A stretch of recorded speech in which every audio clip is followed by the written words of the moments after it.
Well, hello you bearded bastards, and welcome back once again to Usan Aitan, Murderhall. And we have some pretty good news. That's right, things can only go up now. This place is a complete hellhole. Still corpses all over the place. Yeah, it's not good. Not a good place. As stated multiple times last episode. Hey, what is going on here? I don't think I've ever received so many sieges in such short succession. Ever. The Dead Walk. Hide while you still can. Okay, they were just passing through, I guess. That's what people have told me. They just disappeared again like that first one. Well, good. Well, it looks like we have some kobolds trying to sneak into the fort. Can't you stop? Yeah, it's pretty much non-stop around here, huh? Looks like one of our dogs is ripping this kobold apart. That's good. Excellent. Who's a good puppy? Get him.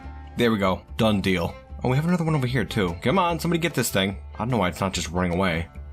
Alright, come on. Get the hell out, will ya? Alright, I just made some warriors. Warriors, put it in quotes. I just told some dwarves to come kill this guy. And there we go. Okay, finally. What a mess. What a mess. I can appreciate the fact that one of our smiths actually killed the kobold using a crutch, smashing the kobold in the head, and his head exploded. Endearing, to be sure, but I don't want to get attached. For obvious reasons. Note the corpses. As for the actual fortress itself, though, unless we get a migrant wave, I don't have much hope for our future. As it is, like this is the last episode of this little experimental series I'm doing, so I'm rather doubtful we could even do anything this episode, but who knows, we're still at the beginning. Oh, and hey, would you have a look here? We just got a migrant wave, despite the danger. Oh, there's quite a few of them too. Please keep coming, please, please, please. We need a lot of dwarves. We were down to what? We had, I think, 6 or something like that. Oh, this is excellent. Our saviors. Would you look at that? Up to 34 dwarves now. Oh, okay. We could do something with that. Okay, there we go. Everyone's back to work now. Getting those corpses cleaned up. Taking care of some other stuff too. Making some nice coffins. Very important. Like, do I even get hopeful though? Our dwarves are working. Got these ghosts around here. Oh, actually, that's a new one. We just had a ghostly clothier suck the wind out of a dwarven child. I haven't seen that before. I was over here. How you doing, Momas? Frightened after being tortured by the dead. Wouldn't blame you. Still healthy, doing good. Hang in there, buddy. We're trying to take care of those ghosts.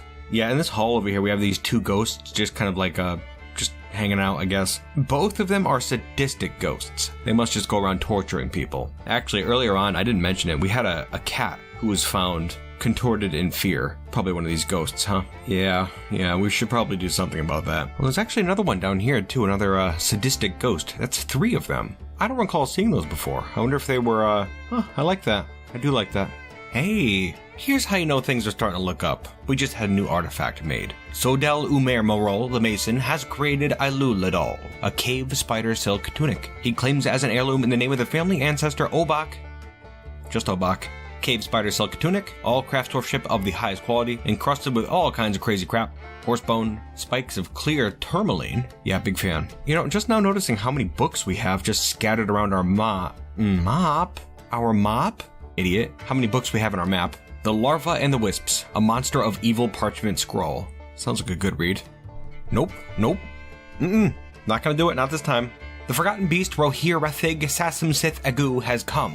A great one-eyed buffalo. It has a pair of squat antennae and it has a gaunt appearance. Its pink hair is long and straight, beware its webs. Okay, this one here is like probably one of the worst ones we could have right now. The thing is over here in the South Caverns, first cavern layer. I have a feeling it's gonna move quickly like that Dimetrodon, so we're gonna have to act quickly. No messing around this time either. We've been very silly, incredibly stupid this entire time, but no, we're gonna bring this place back. We're gonna turn on a burrow real quick. Just wanna get everyone collected up in a single area. Yeah, the beast is coming straight in. No holds barred. That's fine though. Not concerned. Okay, pretty confident we have all the dwarves in our fortress now. We have a set of doors right here blocking the beast out. We just have to try to get somebody down here to block it up farther with some actual walls. Okay, we're blocked up now. No more cave access, no more water. That's kind of a problem, but certainly not as big a problem as that forgotten beast. And continuing our violent roller coaster ride of a fortress here, we have another migrant wave, which is just excellent. Again, hoping for a whole bunch of faces. We're gonna turn this place around, you know it? I think we are. Wasn't as many dwarves as I'd hoped right there, but it's still up to 45. Not terrible. Certainly better than the 6 we had at the beginning of the episode. Okay, kind of letting a whole bunch of time pass here. And you can see over to the east we have another small migrant wave. Oh no, actually it's bigger than I thought. 1, 2, 3, 4, 5, 6. At least Still not bad. Up to 51 now. We'll take it. Okay, now here's something we've been planning. Over here in our little trap area. Well, I'd really like to do something with these goblins. We need these cages back, because I want to make more cage traps up near the surface. And so we have this little room over here on the side, and what I want to do is throw goblins down there. It's kind of like a big pit, and they will fall down quite a ways to here. Not going to kill them, I don't think, but that's besides the point. After they come down here, they'll have access to this north tunnel that we're going to try to link up to the caves here. And I'm thinking that if we get the goblins down there, they'll be trying to escape, and if we open the way to the caves, they'll go out through the caves. But that beast that's out there will also try to get into our fortress, which will lead to inevitable conflict between the two groups. So I think we're going to try to do something like that. That being said, it is going to be a bit of a risky business there. Just have to time this lever pull over here pretty much perfectly. It shouldn't be a big deal. Alright, so just hack away that wall, then pull that lever, and here's hoping this beast doesn't get in, and I'm happy to say it will not. Excellent. Okay, now we can start doing some stuff. Over here at the top of the pit, we're just getting some cages in place, making a nice little narrow corridor over here. And while we're doing that, we're also going to give it a little test here to make sure everything's working correctly. Just threw a kitten over the edge, which I know seems a little ethically wrong, but you know, you gotta test stuff to make sure it works, right? It's for the good of our fortress. I won't let us suffer loss like that again. Oh, another kitten. Yeah, it seems to be working fine. Here goes a sheep. And a puppy. Another kitten. Yeah, it's working. And now we can start throwing in some other stuff too. More dangerous stuff. These goblins here, for example. We'll get all these bastards thrown down in there, and then we'll open up that gate. And hopefully then they'll fight that forgotten beast. We'll see. Okay, here we go. We should be all set now. Gonna have to be careful here. Goblins can be a bit frisky when you're trying to, end their lives. Couldn't quite blame them, I guess. But that one seemed to work right there. Just threw that goblin down, no problem. Yeah, and that little bastard's running around down here is all that stink from, dead puppies and whatnot. Alright, we'll get the rest thrown down here. It's gonna get dicey, but I've got little patience. Just gonna really have to pray, I think. Okay, I paused it.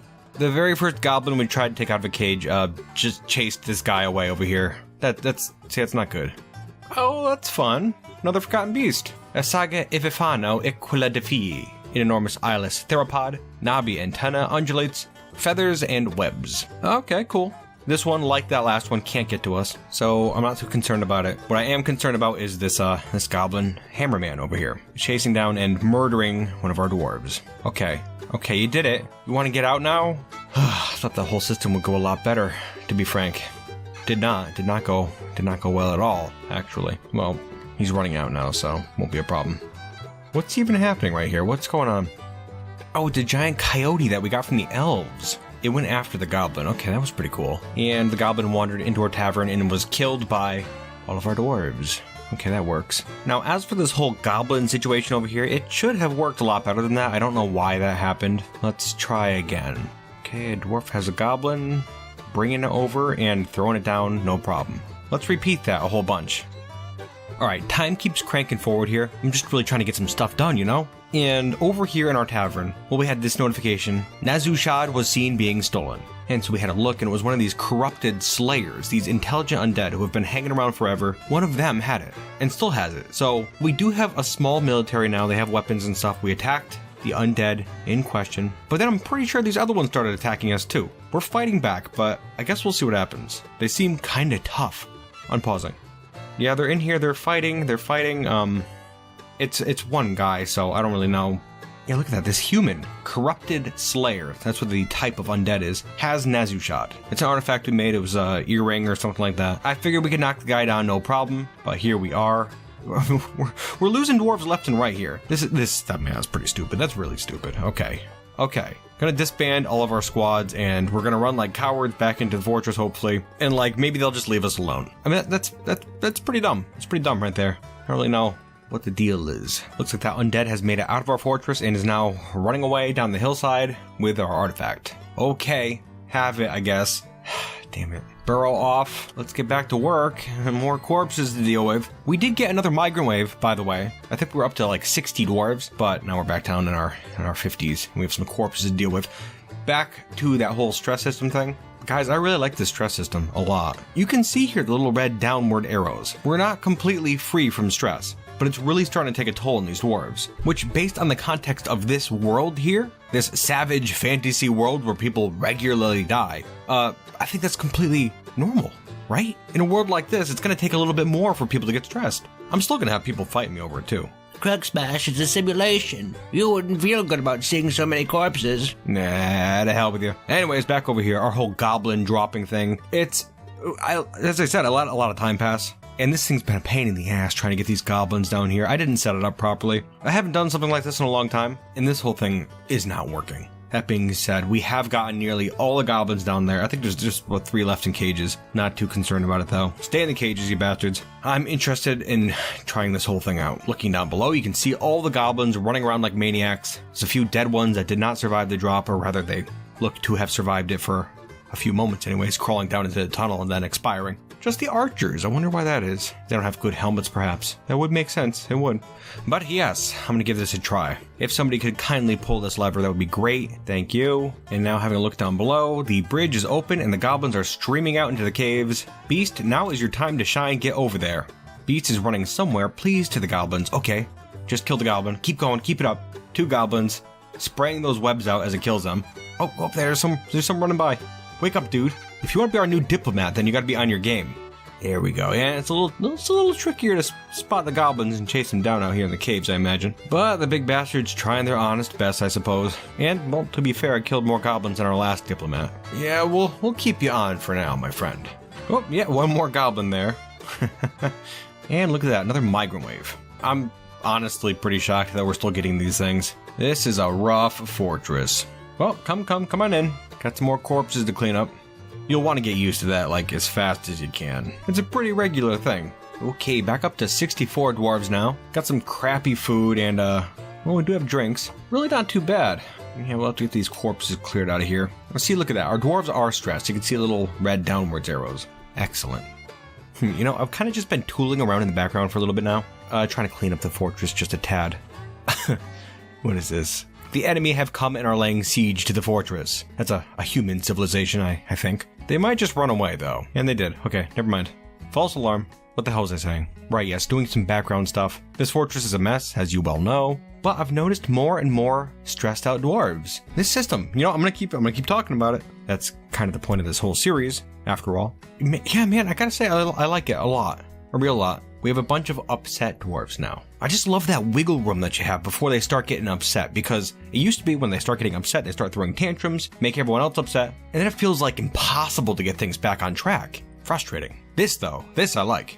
Oh, up here on the surface we have yet another artifact. Mebzuth Aturorshar, the furnace operator, has created Zasit Tarmid, a copper crown she claims as a family heirloom. Knife blades.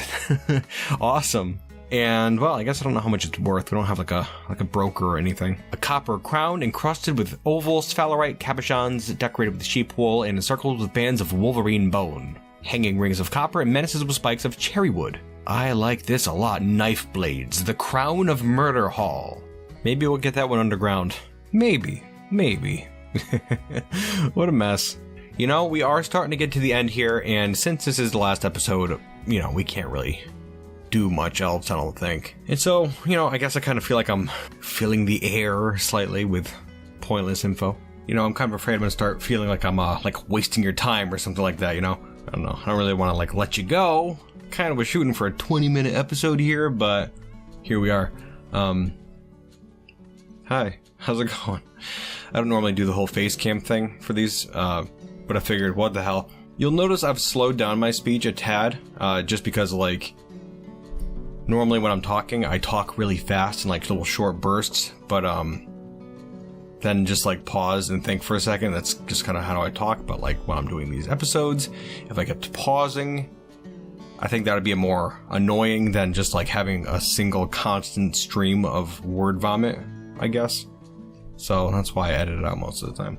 Yeah, I figured, what the hell, I'll just throw the old face cam on, mess around a bit in the old fortress here for a couple of minutes. Guys, I really love this new update a lot. I mean, again, like, you could take a look at this fortress and be like, what a mess, you couldn't be enjoying that, but yeah, I hate to go back to the whole stress system talk again, because, you know, I've covered that multiple times throughout this thing, but yeah, I'm liking it. You know what I miss is, like, if you watch my videos for a while, I did the Monster Killer series back in, you know, I think I started it in early 2018 or so, and went to later in 2018 when I started Honeystoker, but that was right, like, well, like halfway through Monster Killer, they added stress back into the game, but like it wasn't like the Fortress Monster Killer wasn't optimized for all that stress stuff, and the stress system back then was pretty abusive in the first place, so I don't think you could really be optimized for it. So, I mean, really, that is why Monster Killer fell, because I was like, hey, let's update the game and see how that stress system works, and didn't work out well at all. At the beginning of the series, I was going out and like fighting goblins and beak dogs with my army. You know, I was like going out and just murdering hordes of goblins. I did that all through Steel Clutches too. There's a couple of forts, Zuludadil, and then there was Gomathazon and Steel Clutches itself. God, it's so fun to just mow down an army of goblins with your dwarves. If they were, well, I mean, that didn't happen here because this place is just awful. But I'm looking forward to that. Looking forward to doing that again. A lot of people like Honeystoker. A lot of people really started hating my videos when Honeystoker came out, and I don't blame them at all. It's different. It's a different style of video. The stress system came out, and I had to adapt my content to be able to keep playing Dwarf Fortress. Right at the beginning of Honeystoker is when I went full-time with the whole YouTube shtick here. So I was like, okay, I'm going full-time. It's already a little shaky. I want to keep playing Dwarf Fortress because that's what I'm doing. But this stress system thing, do I just take a swing at it, make a fortress? Sure, why not? Started, and then like straight off the bat, I noticed the stress problems. You know, I think a couple of my starting dwarves got super stressed out just right out the gate, and they didn't live much longer. They died in the first couple episodes because they got stressed, because I still don't really know why. And at that point, you know, you get scared a little bit, because it's like, all right, I started this series with a promise of doing spoilers for like some of my series, okay? I started this series with the promise of doing a vampire fortress, and I was like, I gotta do vampires. So like, you know, eventually we figured it out. Took a bit of doing, but still, that whole time, that stress system, it just makes it a pain, you know? You gotta figure out how to work around it, I guess. Like, starting with Monster Killer, my videos have changed, or towards the end of Monster Killer, I guess, is when the story elements started in my my videos. Some people really hate them. I don't care. Basically, straight from the beginning, I've made these videos for myself and my friends, I guess, and it's worked, you know, like in terms of my success here on YouTube. Just do what you like, pretty much. I don't cater to what people want. And I mean, if that sounds selfish, then I'm sorry.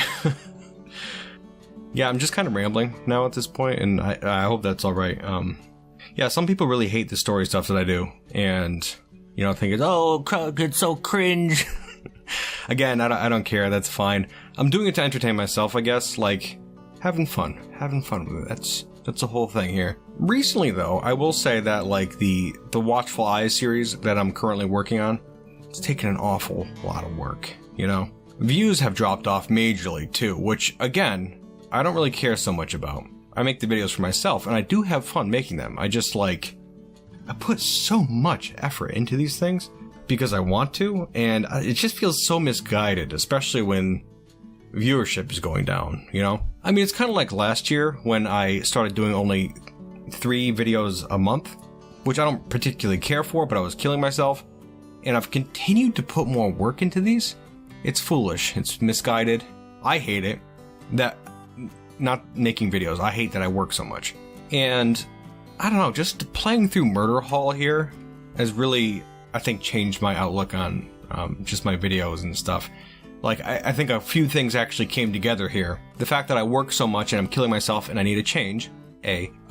B, this new stress update thing here, you know, changing the way that you could play Dwarf Fortress back to an earlier time.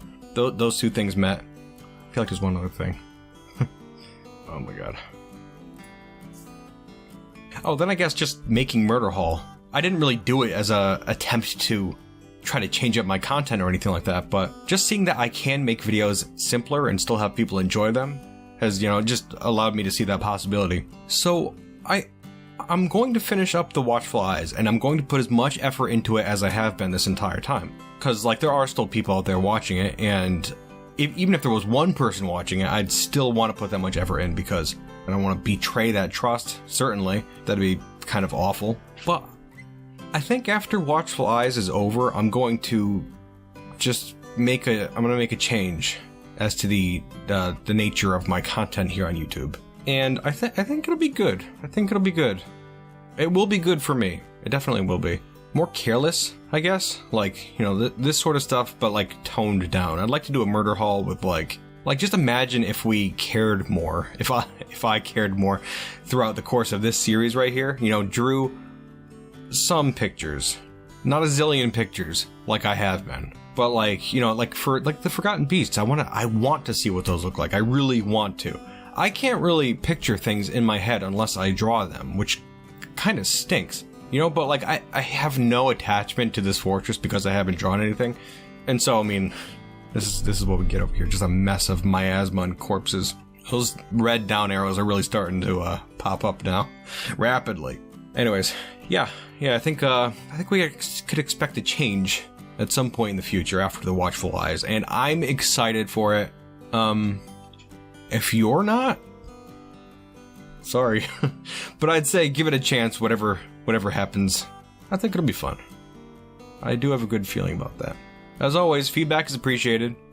Definitely. That's one thing too. I would like to encourage you all to give me negative feedback on anything I do at any point. I feel like you guys are too nice sometimes, and you can really feel free to just tear into me. I welcome it, definitely.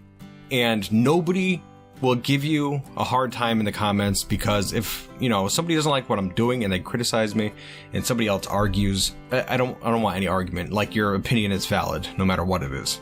So yeah, let loose a little bit. Definitely, you bearded bastard. I really do feel like I've been all over the place too. I think it's the face cam kind of screwing me up a bit. I'm not used to actually like focusing on something. I keep looking over at the screen too, even. I'm not even like looking at you. It probably feels weird. I'm excited. I think it'll be good. It'll be fun. I don't even know how long I've been talking now. This video is probably going to run on way too long at this point, huh? Should start wrapping it up. Murderhall is stupid and ridiculous and horrible as it's been. Has really opened my eyes to a whole lot of things. And I guess that's just the way things are sometimes. Guys, I appreciate you so much more than you know. And I thank you for being here, watching these antics. Means a lot, definitely. Fan artists, you guys made this what it is right here. The outpouring of fan art contributed is really something. Stellar, just stellar. You guys are awesome. Thank you so much again, truly. I don't often get to look you in the eyes and say that, so thank you. But yeah. My bearded bastards, thank you once again for joining me, and I do truly hope you enjoyed yourselves. And I certainly hope to see you next time here on my YouTube channel, where I play Dwarf Fortress. And until then, you bearded bastards.